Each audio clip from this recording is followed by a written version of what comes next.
आशा करते हैं आप सभी बहुत अच्छे होंगे। मेरा नाम है राहुल जसवाल और आप देख रहे हैं रियल नॉलेज वर्ल्ड।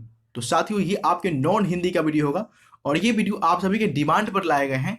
जैसा कि आपने देखा क्लास 10th के हिंदी का वीडियो बनाया गया था, तो आप सभी ने बोला कि सर नॉन हिंदी का भी वीडियो बनाया जाए। तो आप सभी के सामने जो है नॉन हिंदी का वीडियो भी ला चुके हैं। तो आप इस वीडियो को पूरा अंत तक जरूर देखिएगा और इसमें आपके पूरी किताब का ऑब्जेक्टिव क्वेश्चन शामिल किए गए। जितने भी आपके किताब से ऑब्जेक्टिव क्वेश्चन बनने वाले थे उन सबको इसमें शामिल किया गया है। तो आप वीडियो को अंत तक जरूर देखिएगा। ये वीडियो आपकी लंबी हो सकती है, इसलिए आप एक टारगेट फिक्स कीजिएगा और उस टारगेट के अनुसार जो है इस पूरे वीडियो को आप देख लीजिएगा, क्योंकि एक बार में ये वीडियो देखना आप सभी के लिए असंभव है। तो आप टारगेट फिक्स करके जो है आप इन सबको वीडियो को आप आराम से देख सकते हैं। और हो सके तो आप हेडफोन जरूर लगा लें, क्योंकि इस वीडियो को देखने में थोड़ा सा आपको जो है आवाज़ की भी परेशानी हो सकती है। तो आप हेडफोन का इस्तेमाल कर सकते हैं, क्योंकि वीडियो लंबी होगी तो वीडियो थोड़ा सा फास्ट भी आपका हो सकता है। और आप अगर चैनल पर नए हो तो चैनल को सब्सक्राइब जरूर कीजिएगा। इसके साथ ही आप हमारे वेबसाइट पर भी विजिट कर सकते हैं। वेबसाइट पर विजिट करने के लिए आपको क्या करना पड़ेगा, गूगल पर realknowledgeworld.in जो है टाइप करना पड़ेगा। आप जैसे टाइप करेंगे वैसे आपका जो है रियल नॉलेज वर्ल्ड का ऑफिशियल वेबसाइट आपको खुल जाएगा। इसके साथ आप सभी के लिए एक मोटिवेशनल वेबसाइट भी बनाया गया है, हिंदी motivations.in, वहाँ भी आप विजिट कर सकते हैं। और सबसे जरूरी इंफॉर्मेशन जो है आप सभी को टेलीग्राम पर सबसे पहले दी जाती है। तो टेलीग्राम से भी आप जुड़ सकते हैं। अगर आपके पास टेलीग्राम है तो आप वहाँ पे रियल नॉलेज वर्ल्ड सर्च कर सकते हैं, या डिस्क्रिप्शन बॉक्स से आप डायरेक्ट जो है आप टेलीग्राम से जुड़ सकते हैं। तो फर्स्ट आपका लेसन है तू जिंदा है तो, और फर्स्ट क्वेश्चन आपके स्क्रीन पर, हमारे कारवा को किसका इंतजार है? हमारे कारवा को किसका इंतजार है? तो हमारे कारवा को मंजिलों का इंतजार है। ऑप्शन नंबर यहाँ पे आपका सी आ जाएगा राइट आंसर आपका। गिरेंगे जुल्म के महल बनेंगे फिर नवीन घर, अगर कहीं है स्वर्ग तो उतार ला जमीन पर। ये पंक्तियां किस कविता की है? ये पंक्तियां आपके तू जिंदा है तो जिंदगी जीत में यकीन यहां से आपके ली गई है। तो ऑप्शन नंबर यहाँ पे आपका डी आ जाएगा राइट आंसर आपका। बुरी है आग पेट की, बुरे है दिल के दाग, ये न दब सकेंगे एक दिन बनेंगे इनकलाब। ये प्रस्तुत पंक्तियां किस कवि की है? यानी ये जो पंक्ति है ये किस कवि की है? तो ये पंक्ति आपके हो जाएंगे शंकर सिलेंडर की। ऑप्शन नंबर यहाँ पे आपका सी आ जाएगा राइट आंसर आपका। बुरी है आग पेट की, बुरे है दिल के डैश डैश, ये न दब सकेंगे एक दिन बनेंगे इनकलाब। ये तो आपको पंक्ति याद होना चाहिए, ये फर्स्ट आपका पंक्ति याद होना चाहिए। बुरी है आग पेट की, बुरे है दिल के दाग, ये न दब सकेंगे न एक दिन बनेंगे इनकलाब। यानी ये दाग जो है आपका हो जाएगा ऑप्शन नंबर यहाँ पे आपका डी आ जाएगा राइट आंसर आपको। ये पंक्ति जो है आपके बुक से लिए गए हैं। नई सुबह के संग सदा तुझे मिली नई नई डैश डैश, अगर कहीं है स्वर्ग तो उतार ला जमीन पर। तो यहाँ पे आपका हो जाएगा क्या, नई सुबह के संग सदा तुझे मिली नई उम्र, अगर कहीं है स्वर्ग तो उतार ला जमीन पर। तो सबसे पहले आपको इसको कंप्लीट करने के लिए आपको कविता की पंक्ति याद करनी पड़ेगी। तो यहाँ पे आपका ऑप्शन नंबर यहाँ पे आपका ए आ जाएगा राइट आंसर आपका हो जाएगा। कौन सी कविता गहरे जीवन राग और उत्साह को प्रकट करती है? कौन सी कविता गहरे जीवन राग और उत्साह को प्रकट करती है? तो तू जिंदा है तो ये कविता जो है गहरे जीवन राग और उत्साह को प्रकट करती है। फ्रेंड्स, अगर वीडियो पसंद है तो वीडियो को लाइक जरूर कीजिएगा और अपने दोस्तों में शेयर भी जरूर कीजिएगा। तो जिंदा है तो डैश डैश पाठ के कवि कौन है? यानी इस पाठ के आपके कवि कौन ये बताना है। तो इस पाठ के कवि आपके हो जाएंगे शंकर सिलेंडर।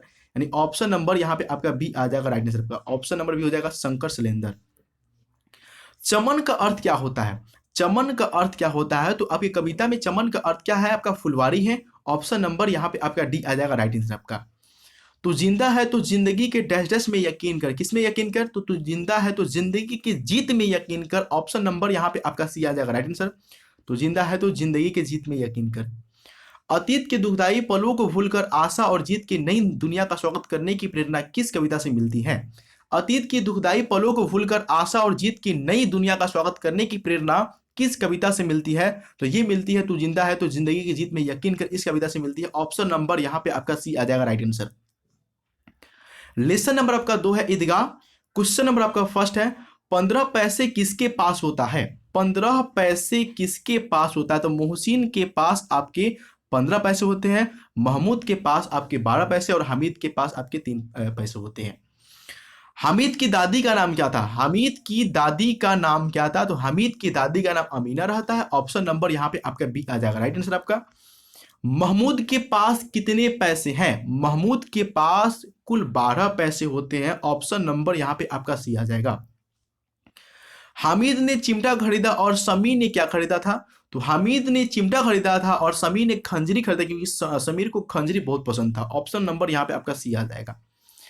हामिद ने अपराधी भाव से कहा, तुम्हारी उंगलियां तवे से जल जाती थी इसलिए मैंने इसे ले लिया। उपयुक्त गद्यांश किस पाठ से लिए गए हैं? ये पाठ जो है, यानी इस पंक्ति जो है, ये पंक्ति ये आपको किस पाठ से लिए गए? ये आपका पंक्ति हो जाएगा ईदगाह से। ऑप्शन नंबर यहाँ पे आपका ए आ जाएगा राइट आंसर आपका। हामिद के पास कुल कितने पैसे थे?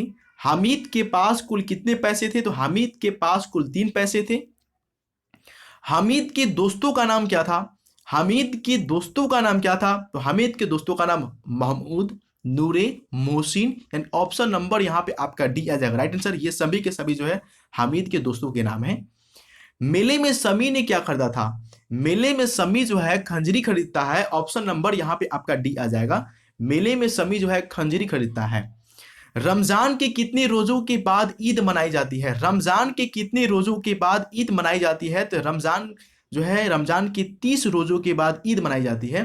फ्रेंड्स क्या कीजिएगा, आप रात को क्या कीजिएगा, इस वीडियो को अपने बगल में जो है, जब जहाँ पे सोते वहां पे चालू कर दीजिएगा और आराम से जो है सो जाइएगा और केवल इस पर ध्यान दीजिएगा, जो आप सुन रहे हैं इस पर ध्यान दीजिएगा, आपको सारा ऑब्जेक्टिव क्वेश्चन आपको अपने आप ही याद हो जाएगा। हामिद कितने साल का था? हामिद कितने साल का था? तो हामिद जो है लगभग 4-5 साल का छोटा सा बच्चा था। गांव से ईदगाह कितनी कोस दूर था? गांव से ईदगाह कितनी कोस दूर था? तो 3 जो है कोस आपका दूर था। ऑप्शन नंबर यहाँ पे आपका बी आ जाएगा राइट आंसर। 3 कोस जो है दूर था आपका गांव से ईदगाह। मोहसिन मेले में कौन सी मिठाई खरीदता है? मोहसिन मेले में कौन सी मिठाई खरीदता है? तो वह रेवड़िया खरीदता है। और रेवड़िया खरीदने के बाद जो है ये आपको हामिद को क्या ललचाई आंखों से देखकर उसको क्या करता है, लालच देता है। खाकी वर्दी लाल पगड़ी वाला कंधे पर बंदूक रखे सिपाही कौन लेता है? खाकी वर्दी और लाल पगड़ी वाला कंधे पर बंदूक रखे सिपाही कौन लेता है? तो ये आपके सिपाही पसंद होते हैं महमूद को। ऑप्शन नंबर यहाँ पे ये आ जाएगा महमूद। मोहसिन को कौन सा खिलौना पसंद आता है? मोहसिन को कौन सा खिलौना पसंद आता है? तो भिस्ती पसंद आता है। ऑप्शन नंबर यहाँ पे आपका सही आ जाएगा। प्रेमचंद रचित पाठ्य पुस्तक की कौन सी कहानी बाल मनोविज्ञान पर आधारित है? प्रेमचंद रचित पाठ्य की पुस्तक की कौन सी कहानी जो है बाल मनोविज्ञान पर आधारित है? तो यही आपकी कहानी हो जाएगी ईदगाह कहानी आपकी हो जाएगी। हामिद किस कहानी का प्रमुख पात्र है? हामिद किस कहानी का प्रमुख पात्र है? तो ईदगाह कहानी का प्रमुख पात्र आपके हामिद हैं। ईदगाह कहानी के लेखक कौन है? ईदगाह कहानी के लेखक आपके प्रेमचंद्र जी हैं। ऑप्शन नंबर यहाँ पे आपका ए आ जाएगा प्रेमचंद्र जी। कौन सी कहानी वंचित बचपन की परिस्थितियों पर मानविक ढंग से टिप्पणी करती है? कौन सी कहानी वंचित बचपन की परिस्थितियों पर मार्मिक ढंग से टिप्पणी करती है? तो ये आपकी ईदगाह कहानी हो जाएगी। लेसन नंबर 3 क्रमवीर। कवि के अनुसार बधाई व्यक्तित्व को डैश डैश का काम करती है। कवि के अनुसार बधाई जो है व्यक्तित्व को डैश डैश का काम करती है, तो निखारने का काम करती है। ऑप्शन नंबर यहाँ पे आपका बी आ जाएगा।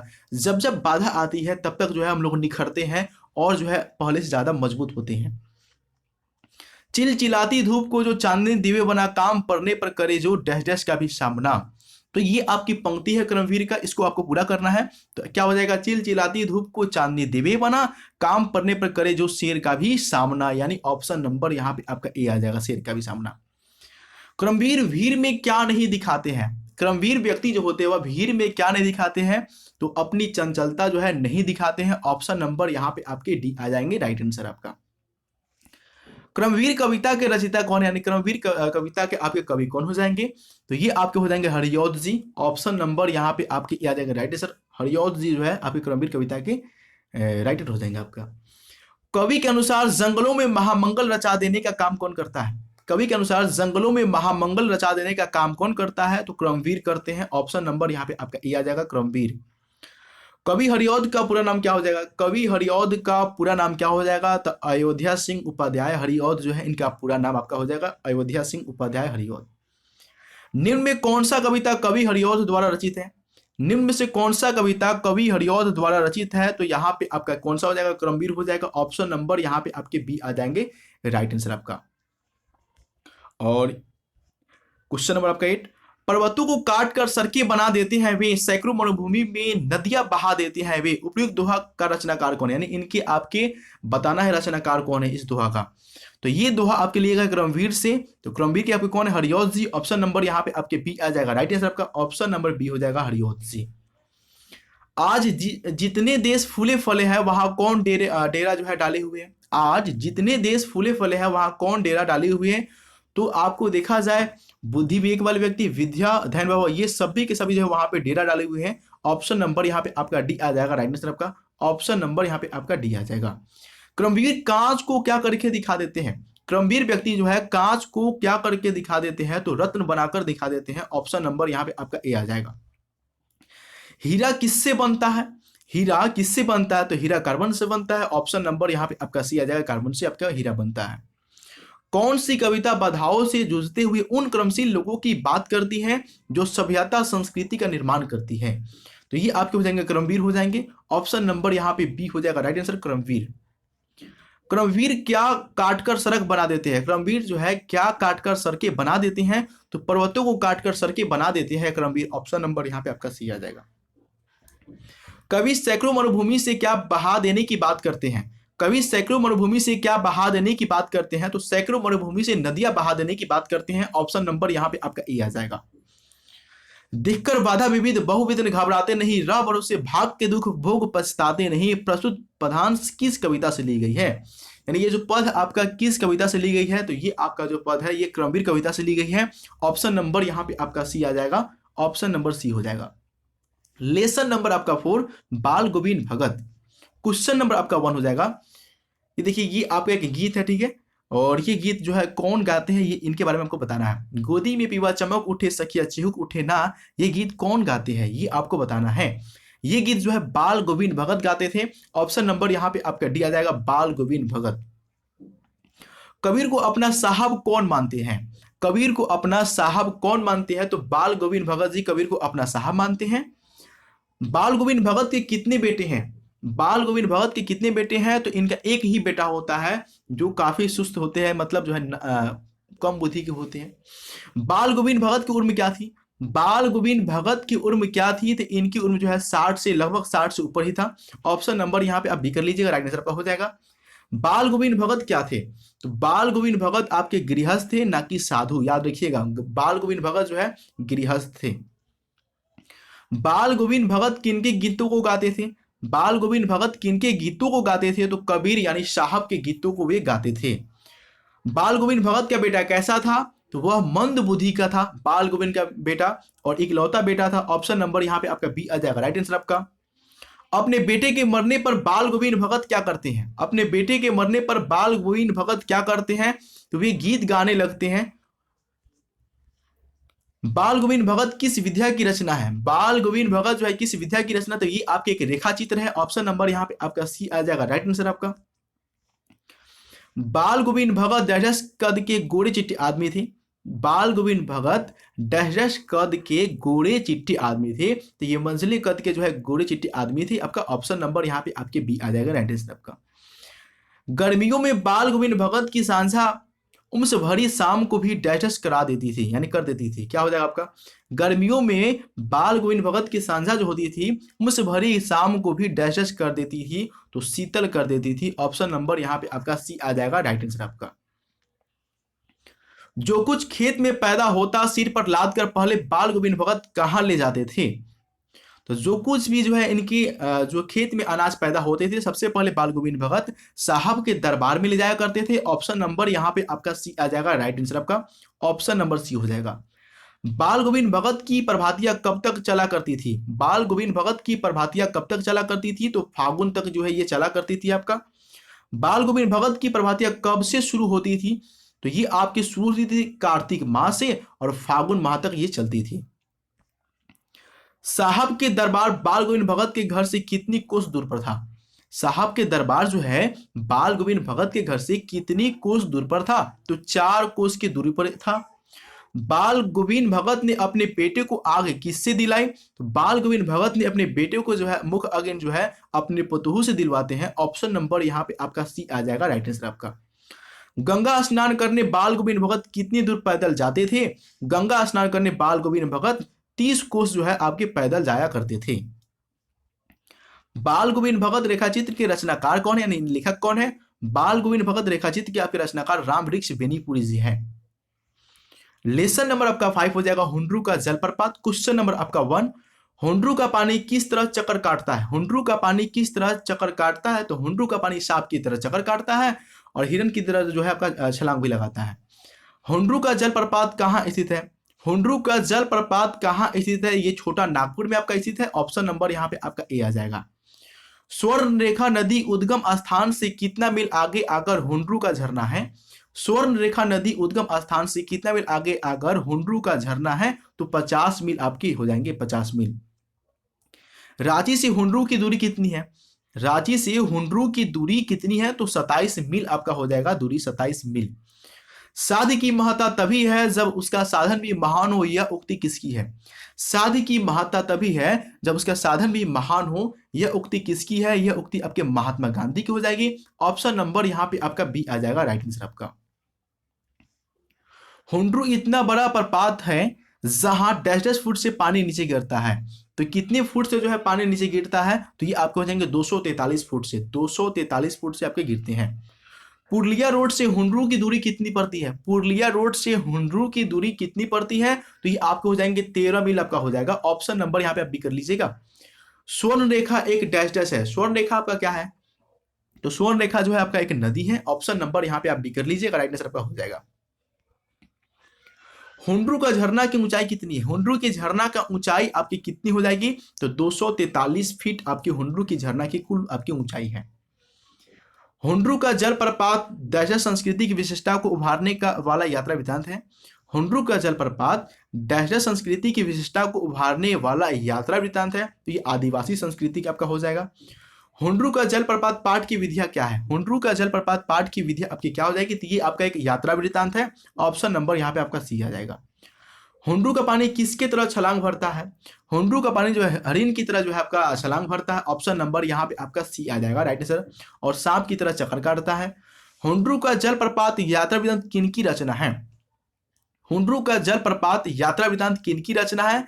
तो ये आपको हो जाएंगे कमता प्रसाद सिंह काम जी की ये आपकी रचना है। ऑप्शन नंबर यहाँ पे आप ए कर लीजिएगा, आपका राइट आंसर आपका आ जाएगा। समुद्र गंभीरता के लिए प्रसिद्ध है तो हुंड्रू का पानी डैश डैश के चलते मशहूर है। समुद्र गंभीरता के लिए प्रसिद्ध है तो हुंड्रू का पानी हुंड्रू जो है अपनी चपलता के लिए प्रसिद्ध है। ऑप्शन नंबर यहाँ आपका बी कर लीजिएगा, चपलता के लिए आपके प्रसिद्ध है।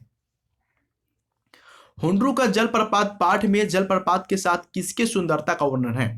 हुंड्रू का जलप्रपात पाठ में जलप्रपात के साथ किसके सुंदरता का वर्णन है? तो ये आपको हो जाएंगे नदी का क्या हो जाएगा आपका? पहाड़ का, नदी का, जंगल का, इन सभी का वर्णन है आपका। ऑप्शन नंबर यहाँ पे आप ये डी आ जाएंगे। लेखक ने इन सभी का वर्णन जो है काफी भव्य तरीके से किए हुए हैं। स्वर्ण रेखा नदी कहाँ गिरती है? स्वर्ण रेखा नदी कहाँ गिरती है? तो ये आपके बंगाल की खाड़ी में गिरती है। ऑप्शन नंबर यहाँ पे आपका सी आ जाएगा, राइट आंसर आपका बंगाल की खाड़ी में। लेखक को हुंड्रू जलप्रपात के वातावरण की सुंदरता ऐसी मालूम होती है मानो हम डैश डैश के समीप पहुंच गए हैं। कहां पहुंच गए हैं? तो उनको लगता है कि जैसे हम देवलोक के समीप पहुंच गए हैं। ऑप्शन नंबर यहाँ पे आपका बी आ जाएगा, देवलोक के समीप पहुंच गए हैं। मानो उसका यह संदेह हो कि वह सबके लिए है, सबका कल्याण उसका उद्देश्य है, वह न रांची का है न हजारीबाग का बल्कि सबका है। उपयुक्त गद्यांश किस पाठ का है? ये गद्यांश जो है आपके हुंड्रू के जलप्रपात का है। ऑप्शन नंबर यहाँ पे आपका सी आ जाएगा, हुंड्रू का जलप्रपात। लेसन नंबर आपका 6 हो जाएगा बिहारी के दोहे। और क्वेश्चन नंबर आपका फर्स्ट, मेरी भाव बाधा हरो राधा नागरी सोए जा तन की झाई प्रेस श्यामू हरे दुत्ती हुए। इस दोहे में बिहारी किनके महिमा का गुणगान किया है? मेरी भाव बाधा हरो राधा नागरी सोए जातन की झाई प्रेस श्यामू हरि दुत्ती हुए। इस दोहा में बिहारी ने किनके महिमा का गुणगान किया है? तो राधा जी की। ऑप्शन नंबर यहाँ पे आपका बी कर लीजिएगा, राइट आंसर आपका हो जाएगा। किस कवि के दोहे गागर में सागर भरने वाली हैं? किस कवि के दोहे गागर में सागर भरने वाली है? तो आपकी बिहारी के दोहे हो जाएंगे आपका। बतरस लालच लाल की मुरलीधरी लुकाई किस काव्य की पंक्ति है?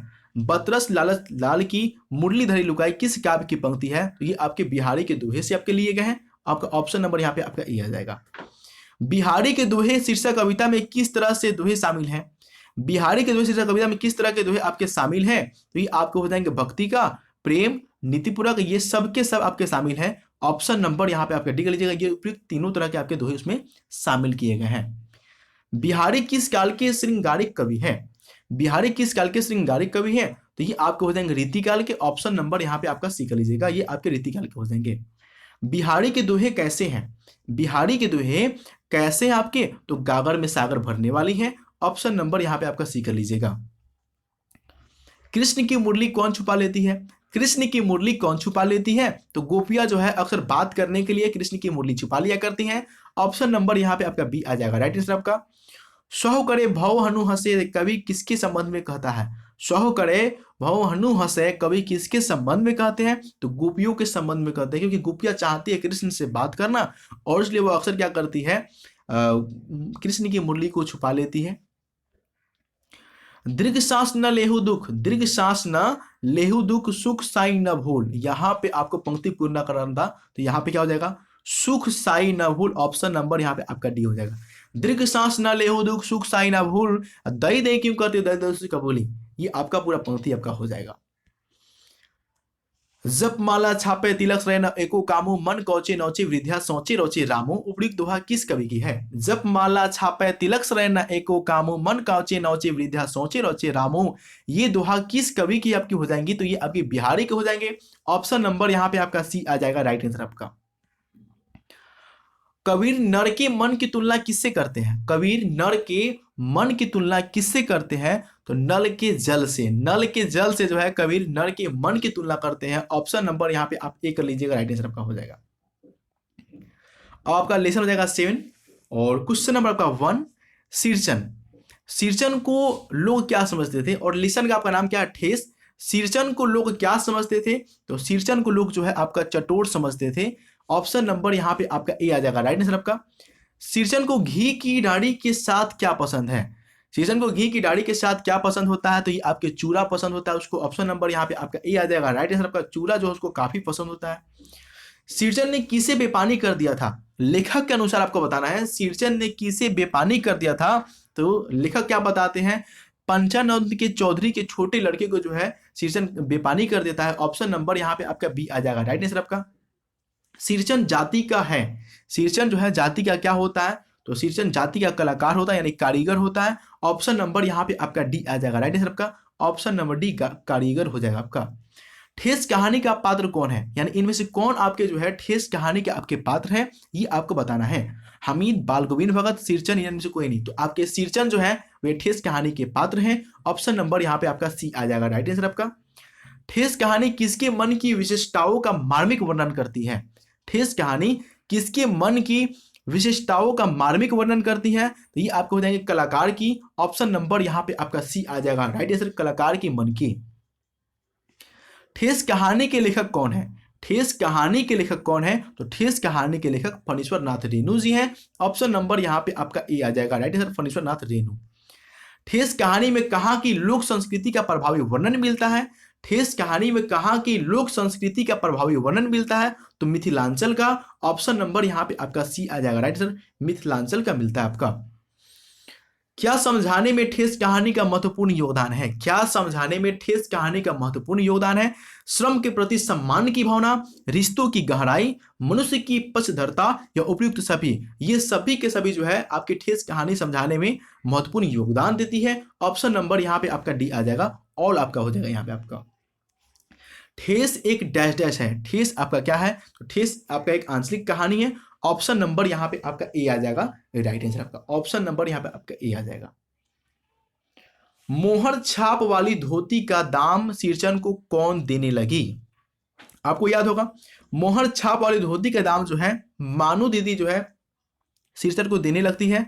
जब शीर्षण क्या करती है, चीख से पट्टी को ले जाकर स्टेशन पर पहुंचाता है, तब मानू दीदी जो है उसको मोहर छाप वाली धोती का दाम देने लगता है, लेकिन फिर ये नहीं लेता है।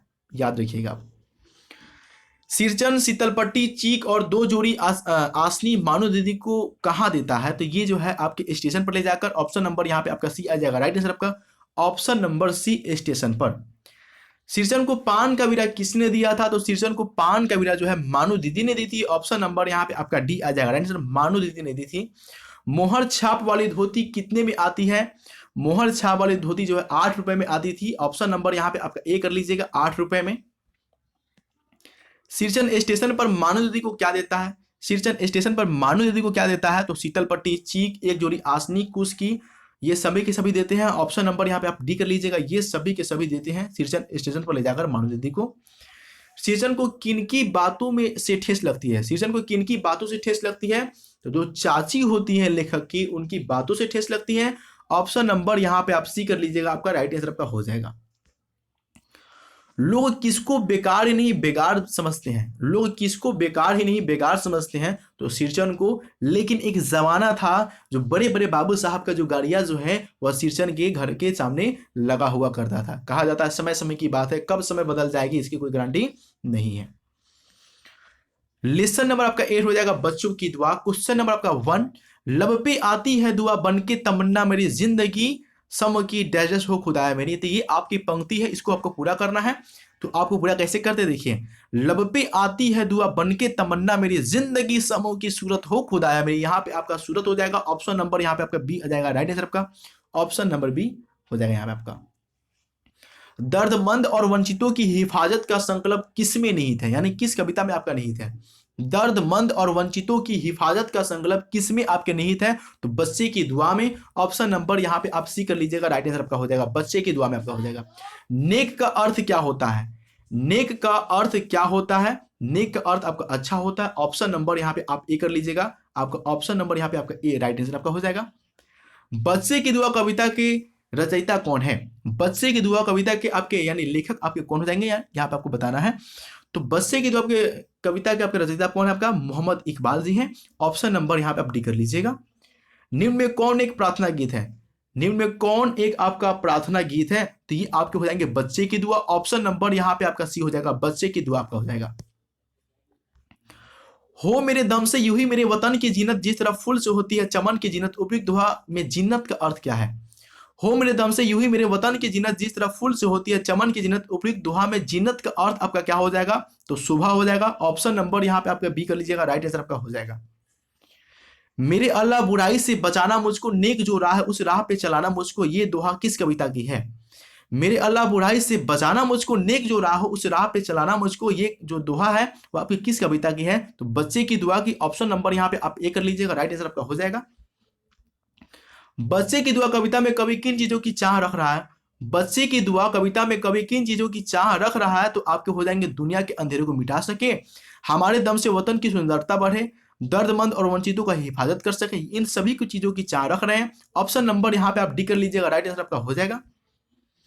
अशोक का शस्त्र त्याग, अशोक का शस्त्र त्याग लेसन नंबर आपका 9 हो जाएगा। क्वेश्चन नंबर आपका 1, मैं अब युद्ध नहीं करूंगा कभी युद्ध नहीं करूंगा, यह कथन किसका है? मैं अब युद्ध नहीं करूंगा कभी युद्ध नहीं करूंगा, यह कथन किसका है?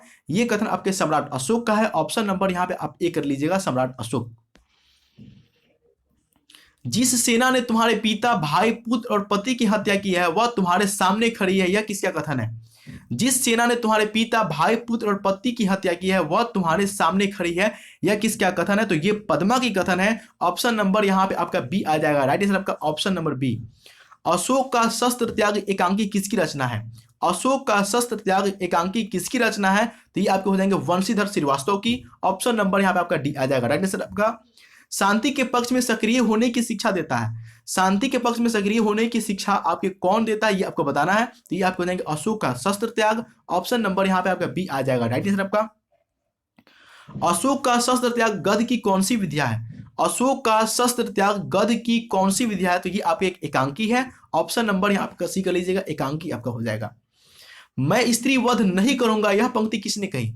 मैं स्त्री वध नहीं करूंगा यह पंक्ति किसने कही? तो यह आपका पंक्ति जो है अशोक का है, अशोक सम्राट का। ऑप्शन नंबर यहाँ पे आप डी कर लीजिएगा, राइट आंसर आपका हो जाएगा अशोक। कलिंग संबंधित है, कलिंग आपके किससे संबंधित हो जाएगा?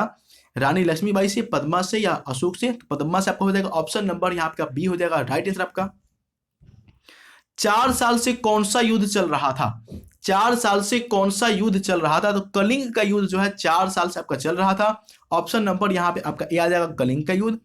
सैनिकों को तलवार फेंकने का आदेश किसने दिया? सैनिकों को तलवार फेंकने का आदेश किसने दिया? तो सम्राट अशोक ने दिया। ऑप्शन नंबर यहाँ पे आपका ए आ जाएगा, राइट आंसर आपका सम्राट अशोक ने। पद्मा का संबंध किस लड़ाई से है? पद्मा का संबंध जो है किस लड़ाई से है? तो ये आपके हो जाएंगे कलिंग के युद्ध से। ऑप्शन नंबर यहाँ पे आपका सी कर लीजिएगा, कलिंग के युद्ध से संबंध है आपका। निम्न में कौन वंशीधर श्रीवास्तव द्वारा लिखित एकांकी है? निम्न में कौन वंशीधर श्रीवास्तव द्वारा लिखित आपकी एकांकी है? तो हो जाएगा आपका अशोक का शस्त्र त्याग। पद्मा कौन थी? पद्मा जो है आपके कलिंग महाराज की बेटी थी। ऑप्शन नंबर यहाँ पे आपका ए आ जाएगा राइट आंसर आपका। अहिंसा के पक्ष में अपने कथांक का मार्मिक विकास कौन करती है? अहिंसा के पक्ष में अपने कथांक का मार्मिक विकास कौन करती है? तो अशोक का शस्त्र त्याग। ऑप्शन नंबर यहाँ पे आपका ए आ जाएगा, अशोक का शस्त्र त्याग। मेरे वीर सैनिकों, आज 4 साल से युद्ध हो रहा है, फिर भी हम इस कलिंग को नहीं जीत पाए हैं, यह कथन किसका है? मेरे वीर सैनिकों, आज 4 साल से युद्ध चल रहा है, लेकिन फिर भी हम इस कलिंग को नहीं जीत पाए, यह कथन किनका? तो ये आपके कथन जाएंगे सम्राट अशोक का। ऑप्शन नंबर यहाँ पे आपका बी आ जाएगा राइट आंसर आपका। अशोक कलिंग की राजकुमारी पद्मा का शस्त्र नहीं चलाते हैं क्योंकि? अशोक कलिंग की राजकुमारी पद्मा पर शस्त्र नहीं चलाते हैं क्योंकि वह राजकुमारी थी, स्त्री थी, या कमजोर थी, या युद्ध नहीं जानती थी। तो देखिए पद्मा पर इसलिए ना जो अशोक शास्त्र नहीं चलाते हैं ना शस्त्र, क्योंकि पद्मा जो है एक स्त्री थी और उसकी सेना भी स्त्रियों की थी। ऑप्शन नंबर यहाँ पे आपका बी आ जाएगा राइट आंसर आपका।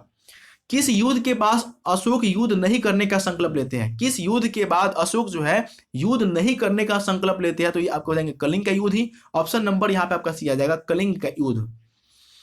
सम्राट अशोक किसके सामने तलवार नीचे फेंक देते हैं? सम्राट अशोक किसके सामने तलवार नीचे फेंक देते हैं? तो पद्मा के सामने। ऑप्शन नंबर यहाँ पे आपका सी आ जाएगा, पद्मा के सामने जो है वह तलवार फेंक देते हैं।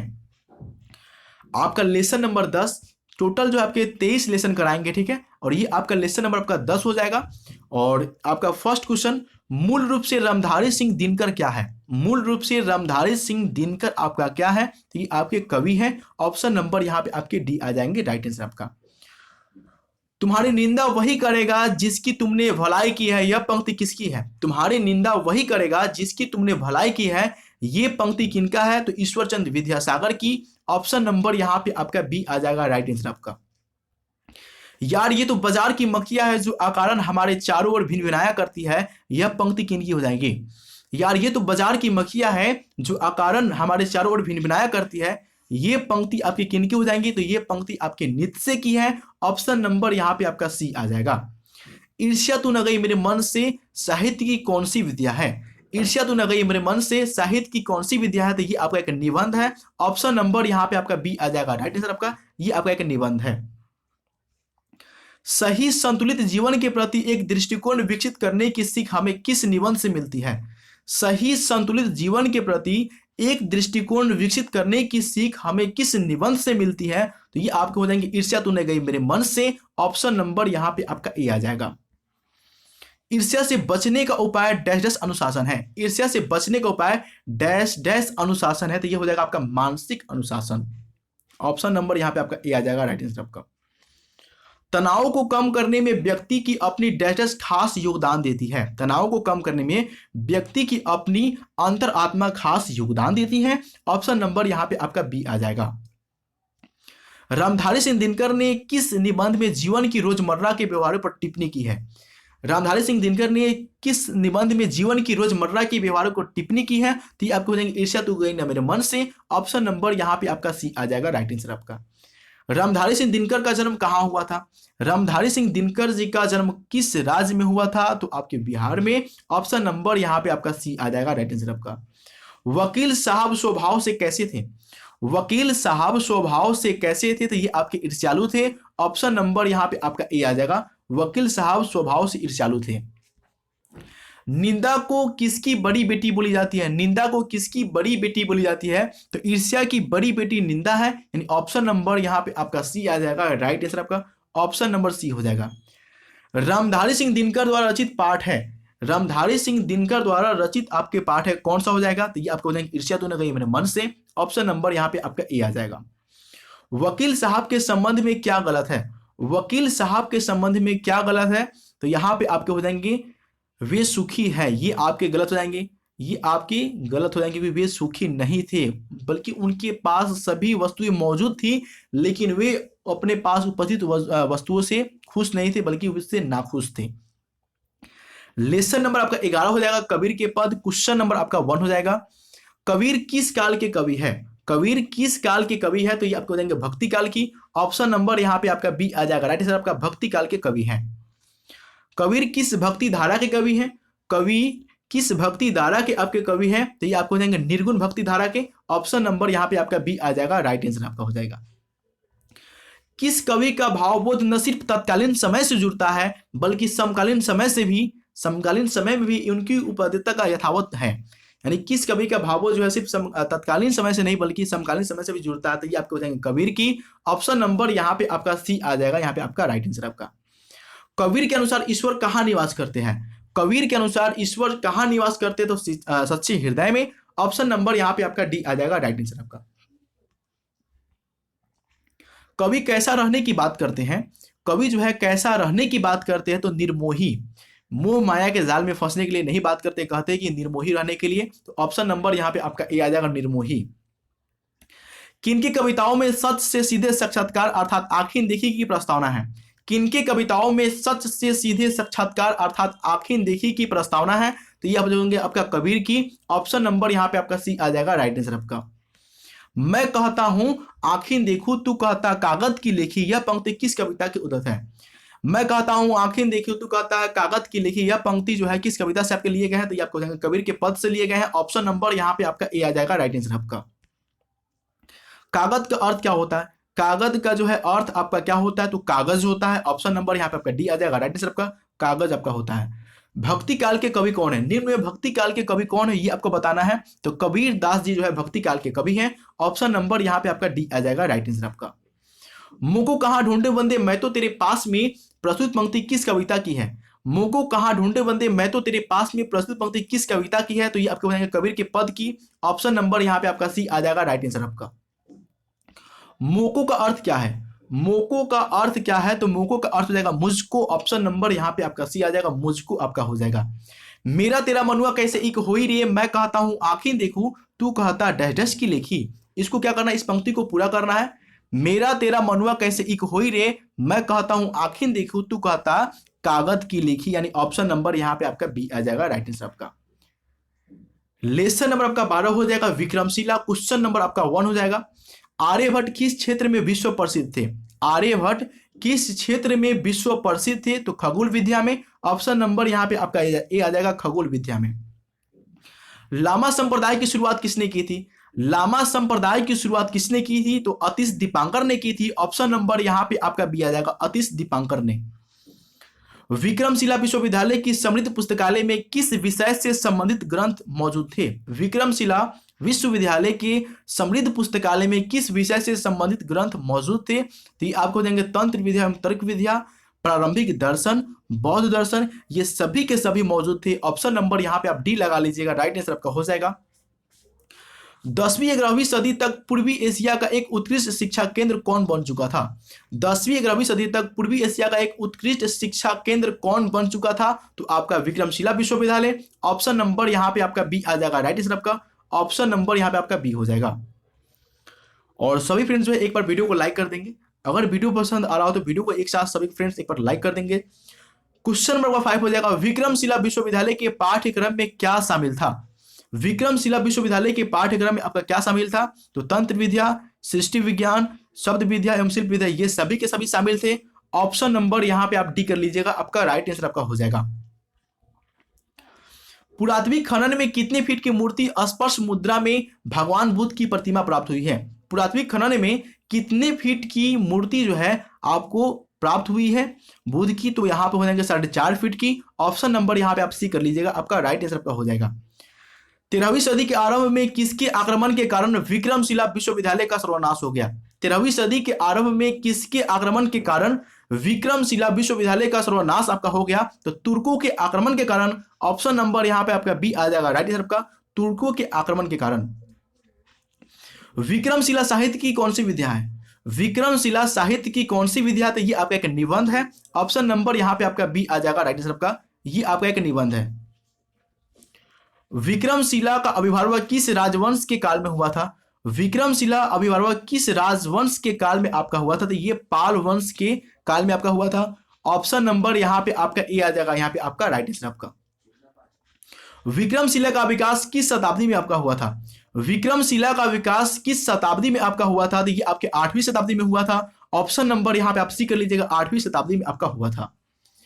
विक्रमशिला विश्वविद्यालय का सर्वनाश कब हुआ? तो तुर्कों के आक्रमण के कारण जो है इसका सर्वनाश हुआ था और ये आपका 13वीं सदी में आपका हुआ था। तुर्कों ने क्या समझ लिया कि ये एक आपका किला है और किला समझकर इस पर धावा बोल देता है और विक्रमशिला का क्या करता है? सर्वनाश कर देता है। यानी ऑप्शन नंबर यहाँ पे बी आ जाएगा 13वीं सदी में आपका। विक्रमशिला किस जिला में अवस्थित है आपका?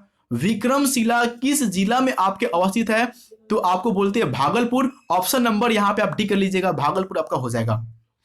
आधुनिक भागलपुर जिला किस प्राचीन महाजनपद के नाम से प्रचलित था? आधुनिक भागलपुर जिला किस प्राचीन महाजनपद के नाम से प्रचलित था? तो ये आपके अंग हो जाएंगे, अंग महाजनपद के नाम से ये प्रचलित था। ऑप्शन नंबर यहाँ पे आप ए कर लीजिएगा।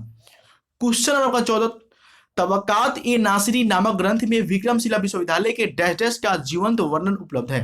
तबकात ए नासिरी नामक ग्रंथ में विक्रमशिला विश्वविद्यालय के डैश डैश का जीवंत आपका वर्णन उपलब्ध है। तो ये आपको देंगे विध्वंस का, मतलब कैसे उसको विध्वंस किया गया था उसका वर्णन आपका है। ऑप्शन नंबर यहाँ पे आपका डी हो जाएगा। लेसन नंबर आपका 13 हो जाएगा, दीदी की डायरी।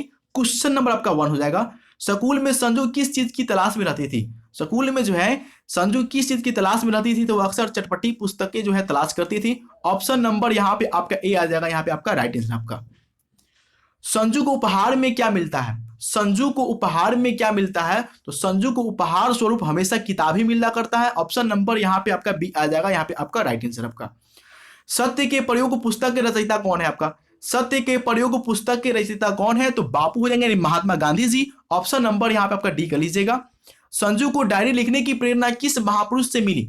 संजू को डायरी लिखने की प्रेरणा किस महापुरुष से मिली? तो सत्य के प्रयोग पुस्तक से, जिनके राइटर थे बापू यानी महात्मा गांधी जी। ऑप्शन नंबर यहाँ पे आपका बी आ जाएगा, राइट आंसर आपका। 8वीं कक्षा में कौन पढ़ती है? 8वीं कक्षा में कौन पढ़ती है? तो 8वीं कक्षा में संजू पढ़ती है। ऑप्शन नंबर यहाँ पे आपका सी आ जाएगा। किसे किताबें पढ़ने का शौक था? किसे किताबें पढ़ने का शौक था? तो यहाँ पे आपका हो जाएगा संजू को। ऑप्शन नंबर यहाँ पे आप डी कर लीजिएगा। संजू कैसी लड़की थी? तो संजू जो है काफी हंसमुख लड़की थी। ऑप्शन नंबर यहाँ पे आपका ए आ जाएगा, राइट आंसर आपका। संजू को क्या पढ़ने का शौक था? तो संजू को जो है कहानी, कविता, कॉमिक्स ये सभी पढ़ने का काफी शौक था। यहाँ पे आप ऑप्शन नंबर डी लगा सकते हैं, ये सभी के सभी आपके हो जाएंगे। संजू किस कक्षा में पढ़ती थी? तो संजू जो है आपके क्लास 8 यानी क्लास 8 में आपके पढ़ती थी। ऑप्शन नंबर यहाँ डी कर लीजिएगा। दीदी की डायरी साहित्य की कौन सी विद्या है? दीदी की डायरी साहित्य की कौन सी विद्या है? तो ये आपकी एक डायरी ही है। ऑप्शन नंबर यहाँ पे आपका डी आ जाएगा, ये आपकी एक डायरी ही है।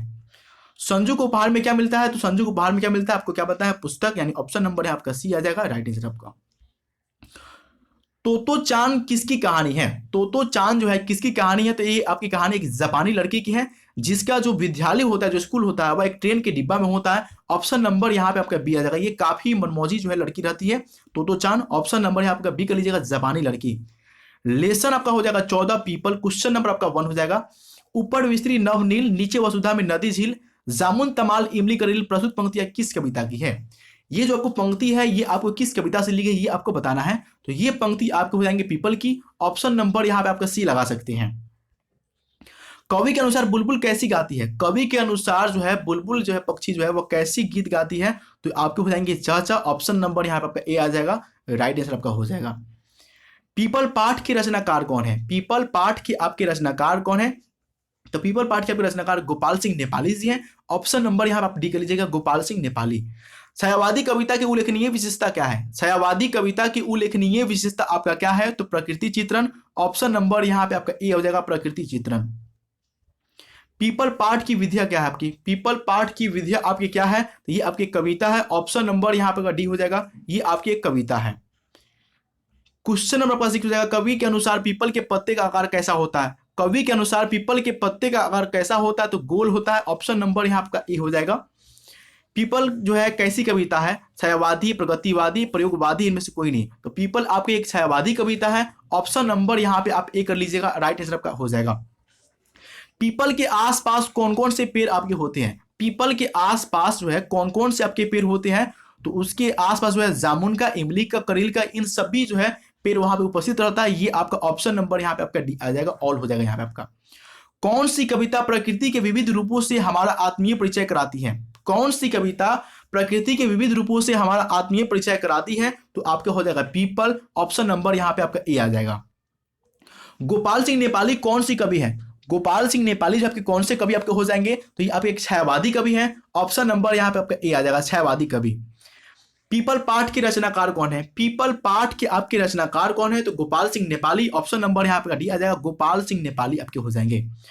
छायावादी कविता की उल्लेखनीय विशेषता क्या है? छायावादी कविता की उल्लेखनीय आपकी विशेषता क्या हो जाएगा? तो प्रकृति चित्रण। ऑप्शन नंबर यहाँ पे आपका ए आ जाएगा। पीपल पाठ की विद्या क्या हो जाएगी? तो ये आपकी क्या, आपका एक कविता है, तो ऑप्शन नंबर यहाँ पे आपका डी कर लीजिएगा। ये आपकी पीपल जो है कविता है, जिनके राइटर कौन आपका? गोपाल सिंह नेपाली जी है। कवि के अनुसार पीपल के पत्ते का आकार कैसा होता है? ये आपके क्वेश्चन रिपीट हो रहे हैं, लेकिन फिर भी बता रहे हैं, ये आपके हो जाएंगे गोल गोल, तो ऑप्शन नंबर यहाँ पे आप ए कर लीजिएगा। गोपाल सिंह नेपाली कौन से कवि है? ये आपके हो जाएंगे छायावादी। कवि के अनुसार पीपल के पत्ते हिलते रहते हैं कैसे? तो आप पढ़े होंगे पंक्ति में क्या लिखा है, पीपल के पत्ते हिलते रहा, क्या होता है आपका बहबा जो लिखता है ना, रहा कि आपका वो हो जाएगा ऑप्शन नंबर सी यहाँ पे आपका। और आपका लेसन नंबर 15 जिनका नाम है दिन बंधु निराला, क्वेश्चन नंबर आपका 1 हो जाएगा।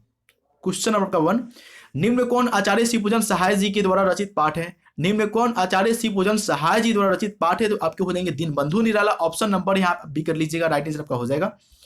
दिन बंधु किसके नाम से के साथ जोड़ा गया है? दिन बंधु जो है किनके नाम के साथ जोड़ा गया है? तो ये आपके निराला जी के नाम से जोड़ा गया है। दिन बंधु यानी गरीबों का दोस्त, गरीबों का मित्र, ठीक है, गरीबों का रखवाला। दिन बंधु निराला किनको कहा जाता है? दिन बंधु निराला किनको कहा जाता है? तो सूर्यकांत त्रिपाठी निराला को जो दिन बंधु निराला कहा जाता है आपका।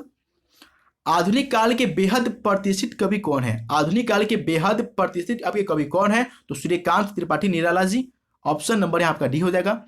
कवि सूर्यकांत त्रिपाठी निराला किस काल के कवि है? तो आपको हो जाएंगे कौन सा, अभी आपको बताया है, तो आधुनिक काल के। ऑप्शन नंबर यहाँ पे आपका डी आ जाएगा। जो रहीम दिन ही लखे दिन बंधु सम हुए, यह किनके प्रसिद्ध दोहे की एक पंक्ति है? जो रहीम दिन ही लखे दिन बंधु सम हुए, यह किनके प्रसिद्ध दोहे की एक पंक्ति है? तो ये आपको देंगे रहीम की। ऑप्शन नंबर यहाँ पे आपका बी आ जाएगा। वेलूर मठ कहाँ पे आपका स्थित है? वेलूर मठ जो है आपका कहाँ पे स्थित है? तो ये आपका कोलकाता में है, यानी कलकत्ता हो जाएगा। ऑप्शन नंबर यहाँ आपका ए हो जाएगा, राइट आंसर आपका। निराला की व्यक्तित्व और जीवन के अनेक अनछुए पहलुओं का उद्घाटन कौन करता है? निराला की व्यक्तित्व और जीवन के अनेक अनछुए पहलुओं का उद्घाटन कौन करता है? तो दिन बंधु निराला। ऑप्शन नंबर यहाँ पे आपका बी आ जाएगा।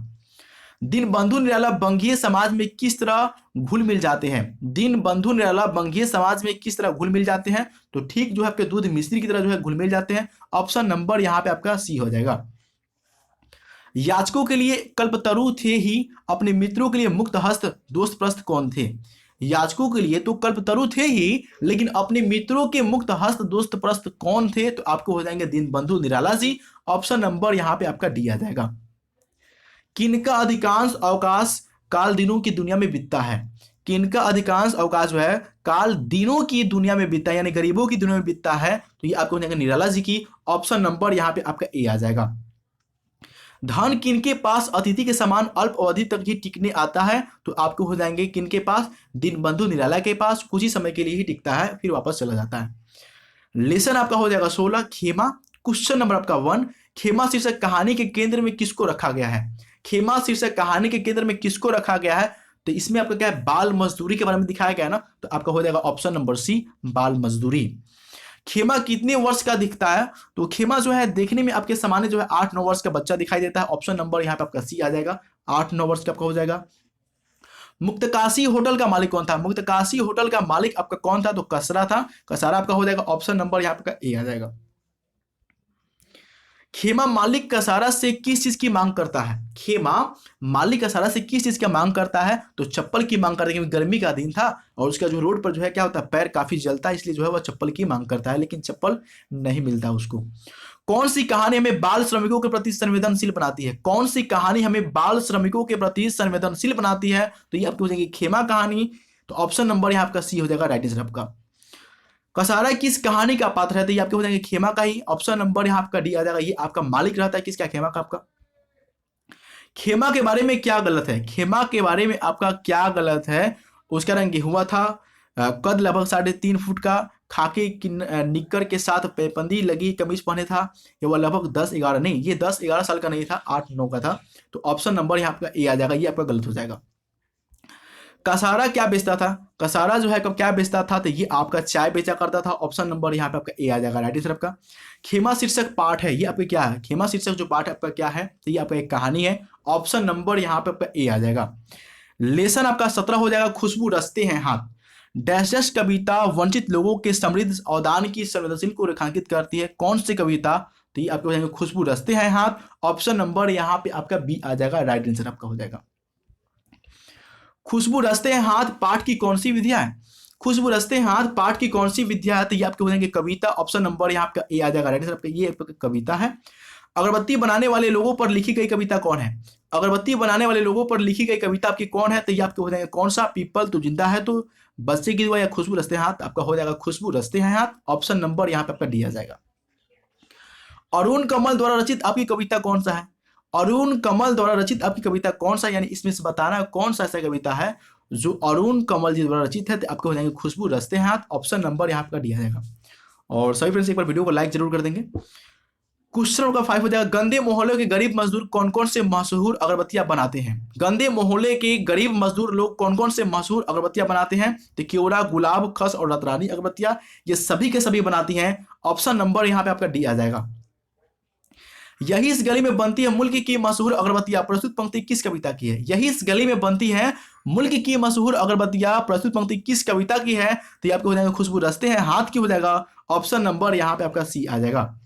लेसन आपका 18 हौसले की उड़ान, क्वेश्चन नंबर आपका 1, किसके माता पिता उसकी पढ़ाई के लिए राजी नहीं थे, किसके माता पिता उसकी पढ़ाई के लिए राजी नहीं थे, तो गुड़िया की। ऑप्शन नंबर यहाँ पे आपका सी आ जाएगा, गुड़िया के माता पिता राजी नहीं होते उसकी पढ़ाई के लिए।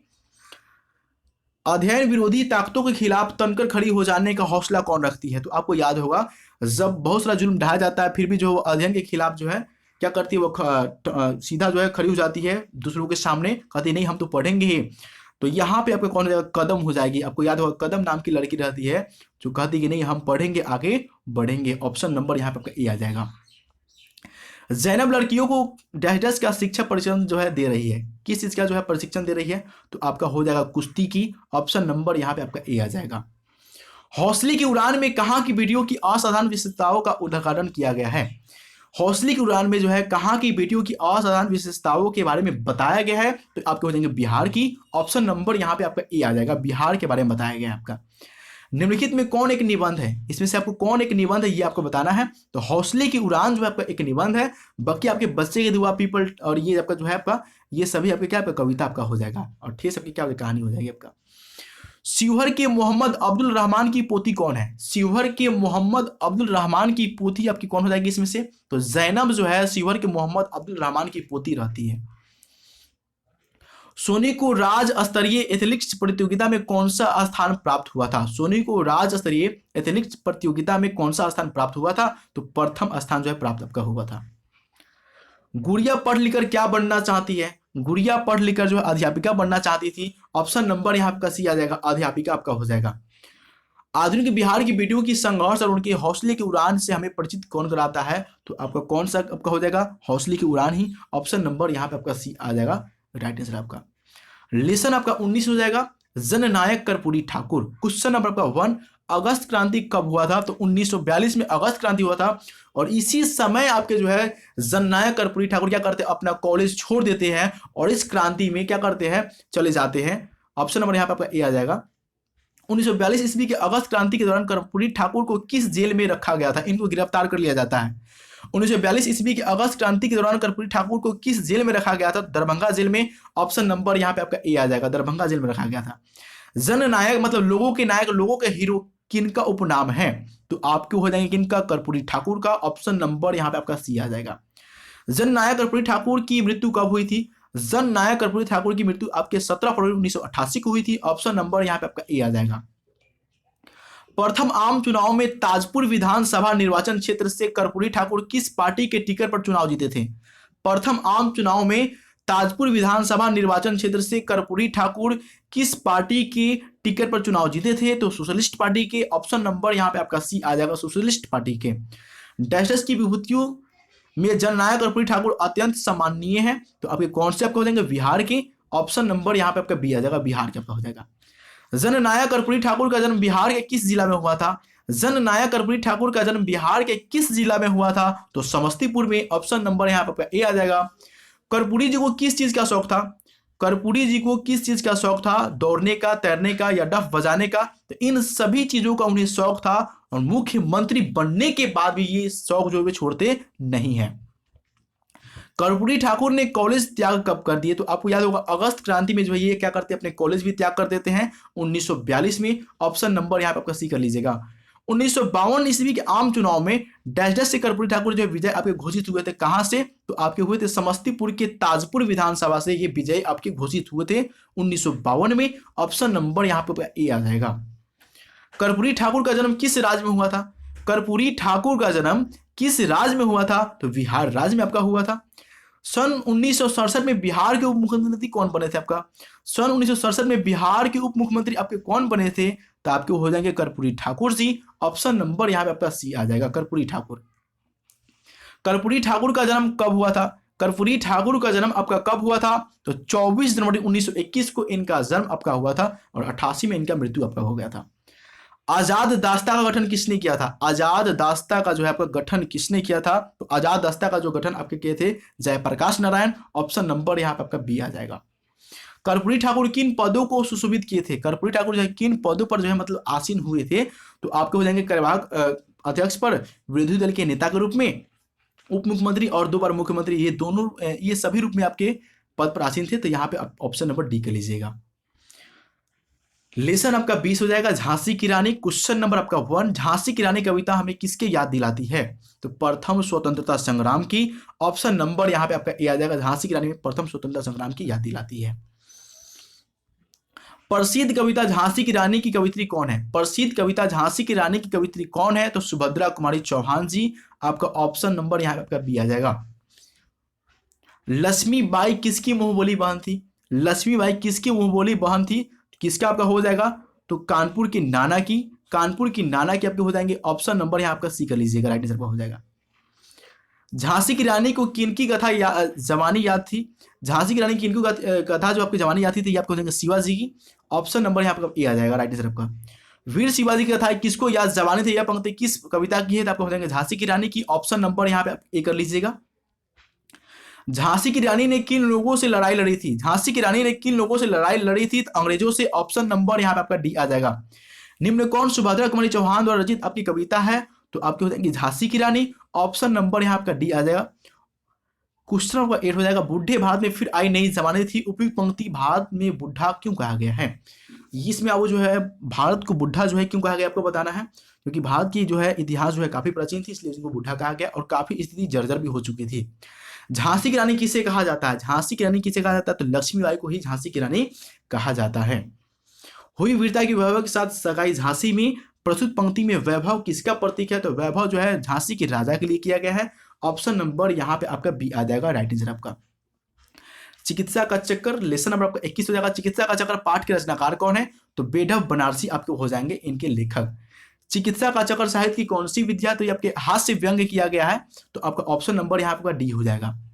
चिकित्सा के चक्कर हास्य व्यंग के लेखक कौन है? तो बेढब बनारसी जी हैं। ऑप्शन नंबर यहाँ आपका सी हो जाएगा, बेढब बनारसी जी। लेखक बेढब बनारसी की क्या इच्छा होती है? तो वह चाहते बीमार पड़ने की, और ऐसा कोई नहीं चाहे, ठीक है, लेकिन वह चाहते कि बीमार पड़ जाए। ऑप्शन नंबर यहाँ पे आपका ए हो जाएगा, बीमार पड़ने की उनकी इच्छा होती है। चिकित्सा पद्धतियों की विरोधाभासों के सफलतापूर्वक उभारा है कौन? तो चिकित्सा का चक्कर। चिकित्सा का आपका चक्कर हो जाएगा। और लेसन आपका 22 सुदामा चरित। क्वेश्चन नंबर आपका 1, नरोत्तम दास हैं क्या आपके हैं? कवि है, कहानीकार, तो आपके हो जाएंगे कवि, आपके हो जाएंगे नरोत्तम दास जी। सुदामा चरित के रचयिता कौन है आपके? तो नरोत्तम दास जी है। ऑप्शन नंबर यहाँ पर ए आ जाएगा। सुदामा चरित किस भाषा में लिखी गई है? तो ये आपके ब्रज भाषा में लिखी गई है सुदामा चरित। ऑप्शन नंबर यहाँ पर बी कर लीजिएगा। सुदामा के पैर कैसे धुल गए? तो कृष्ण भगवान के आंसुओं से जो है सुदामा के पैर धुल जाते हैं। ऑप्शन नंबर यहाँ आपका सी आ जाएगा। सुदामा की पत्नी को अपनी डैशर पर बड़ा क्षोभ था, तो अपनी दरिद्रता पर, अपनी गरीबी पर। ऑप्शन नंबर यहाँ पर सी आ जाएगा। लेसन आपका 23 हो जाएगा। रा भट्ट के हिरण के बच्चे। क्वेश्चन नंबर आपका 1 और ये आपका अंतिम लेसन है। रा भट्ट के हिरण के बच्चे कविता का रचयिता कौन है? तो आपके डॉक्टर नी यानी वियतनाम आपके हो जाएंगे। आपका रास्ता कौन भटक जाता है? तो हिरण का जो बच्चा है वह रास्ता भटक जाता है। और आज का आपका अंतिम क्वेश्चन, कवि हिरण के बच्चे को क्या आश्वासन देते हैं? वो बोलते क्या है कि तुम्हारी जो माँ है वो अब मिल जाएगी। तो फ्रेंड्स ये आपका था टोटल आपके नॉन हिंदी का ऑब्जेक्टिव क्वेश्चन, और आशा करते हैं आपको वीडियो काफ़ी पसंद आया होगा। तो वीडियो को लाइक जरूर कीजिएगा और मिलते हैं नेक्स्ट वीडियो में। तब तक के लिए जय हिंद, जय भारत, वंदे मातरम।